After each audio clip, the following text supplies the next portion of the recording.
Hey boys and girls, welcome to Levy School. All right, boys and girls, welcome back to Levy School, where we answer all the most common questions, address all the most common concerns, and hopefully clear up some of the most common misconceptions regarding school levies in general. More importantly, the school levy for Anthony Wayne schools that will be on the November 5th ballot. Today for Levy School, we're going to address a number of concerns that we've fielded from the interwebs. My only student is going to read them off for us. So let's hear our first one. Oh, I'm sorry. Yes. Okay, the first tweet here comes from @SkibbityRiz, and they're saying Anthony Wayne is in this situation because they have mishandled funds. If they were more responsible, we wouldn't be in this position. Well, thank you for that, SkibbityRiz. And I hear you. You know, public schools, that's a public institution. They operate on publicly entrusted dollars. I think all of us should expect them, obviously, to do that with integrity and openness and honesty. So let me say a couple things. If by mishandled or misused or misappropriation of funds, what you mean is you think there has been fraudulent, abusive, or wasteful spending, one, you need to recognize that those are very serious allegations for which you need to have proof. We should all care about that sort of thing. There is a mechanism that those kinds of things can be reported through the state auditor's office, and they can be investigated. So if that's what you're saying, I would hope you would A, have proof, and B, take one of those steps. And if that sort of thing is actually happening, we should all applaud you for that and participate in that as well. If, however, what you mean by mishandling, misusing, or misappropriation of funds is that your elected school board and the current administration has decided together to spend money on A, and you think they should have spent money on B instead, what you and everyone else needs to recognize is this is just how it goes. In our shared life together, right, when it comes to public schools, we elect officials, school administration propose a budget. That budget is reviewed and approved by the school board, and the school board also reviews monthly financial statements. And if you think the school district should have spent money on B instead of A, you need to know that there are plenty of people in the school district who are perfectly happy that we spent money on B and not A. There's no reason you should necessarily get what you want and other people should not get what they want. That is simply the nature of our shared life together. Sometimes the people that we put in office are going to do the things that we would like them to do, and sometimes they're going to do things that we would not like them to do. That is no reason for us to hold the school district hostage until it only does what we think is right all the time. Okay, that's the first one. Number two, please. Yes, @BeenThereDoneThat says, my kids are out of the house and I already paid my fair share. Yes, thank you for that. Been there, done that. There are some people who treat public education like it's a paid-for service, as in we pay for it while we're using it, and then when we're not using it anymore, we don't have to pay for it anymore because we already paid what we needed to pay. But that's just not how the math works. The truth is, most of us never pay what you would consider your fair share. So just anecdotally, it costs about $13,500 to educate one student in the Anthony Wayne school system per year. Well, I have 3 of those students, which means every year, technically, what should be coming out of my pocket is close to $40,000 to educate my 3 kids. Now, that's not a bill that I can afford. I'm guessing most people can't afford a bill like that. But I don't pay $40,000 a year. I don't even pay $13,500. I pay whatever my property tax is, which is probably closer to $3,500 per year. If you were to take the $40,000 I technically owe every year for my 3 kids to get an education in Anthony Wayne, and you multiplied it out over 12 full years of schooling, when all of my kids are out of Anthony Wayne, I technically should owe $480,000.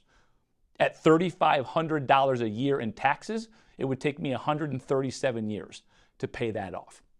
So it is possible that if you put one kid through public education and you're now 80, yeah, you've probably paid your fair share.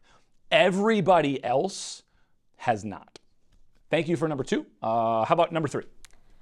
Yes, @NotMyProblem says, I homeschool my kids, so why should I pay for something we're not using? Thank you for that. Appreciate that concern. First, let me say this. I love the fact that there are educational alternatives, whether that's homeschooling or it's private schools or it's charter schools. A typical brick and mortar public school building may not be the best fit for every family. So I love the fact that there are alternatives. And if you happen to be in a position where you have the resources or the privilege or the freedom or whatever to either pay for your kid to get a private education or to have a spouse stay home so you can homeschool your kid, I think that's awesome. But here's the thing. Public education is one of the only things, it's the only public service that we get a choice in saying yes or no to. Nobody is allowed to say, well, because I don't drive on those roads over there, shouldn't be responsible for helping to pave them. Or, my family, we buy all bottled water, so I shouldn't have to pay to put water in the pipes. Most of us will never have to call a police officer. We will never have to call a fire department. But we don't say, hey, because I don't ever think I'm going to have a fire, I'm not going to pay to have a fire department or to have police on our streets. But for some reason, we do this with public education. We think that if we're not using it, we don't have to pay for it. But you don't pay for it because you're using it. You pay for it because someone is using it.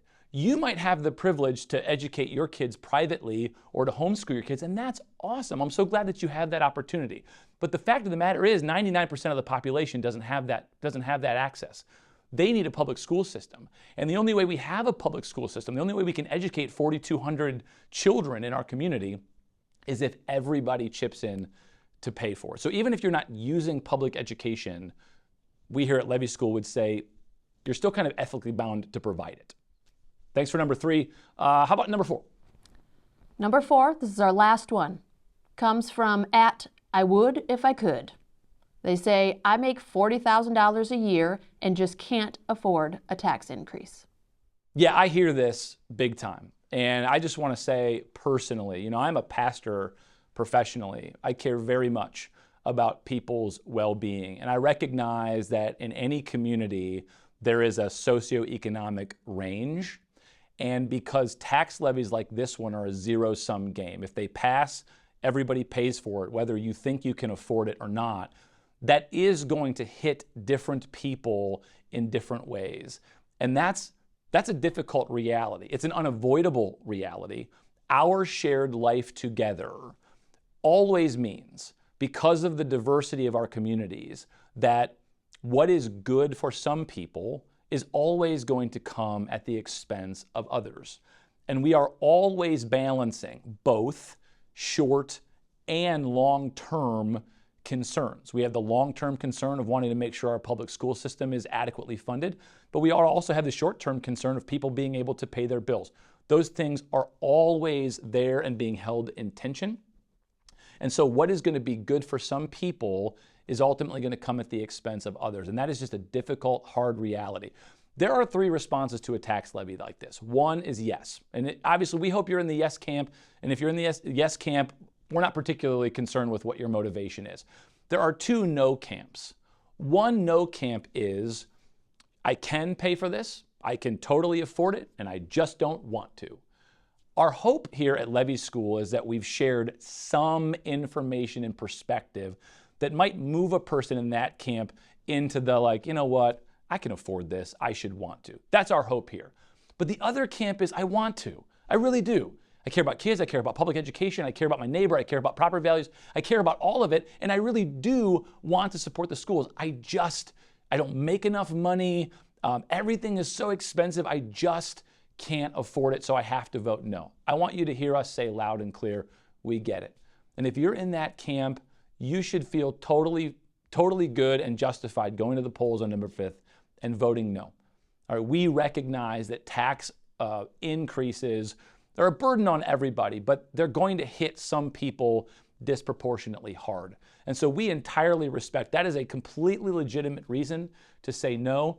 And if you find yourself in that situation and the levy passes, because this is a zero-sum game, you're going to end up paying for a tax that you feel like you can't afford.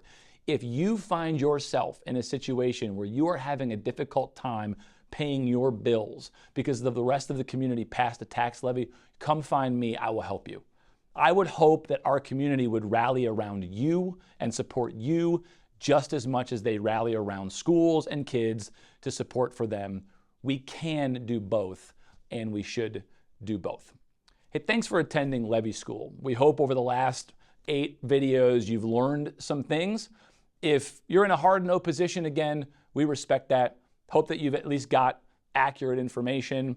If you're in the yes camp, obviously our encouragement would be to make sure that you take time on November 5th to hit the polls and vote yes for Anthony Wayne Schools. Thanks for attending Levy School.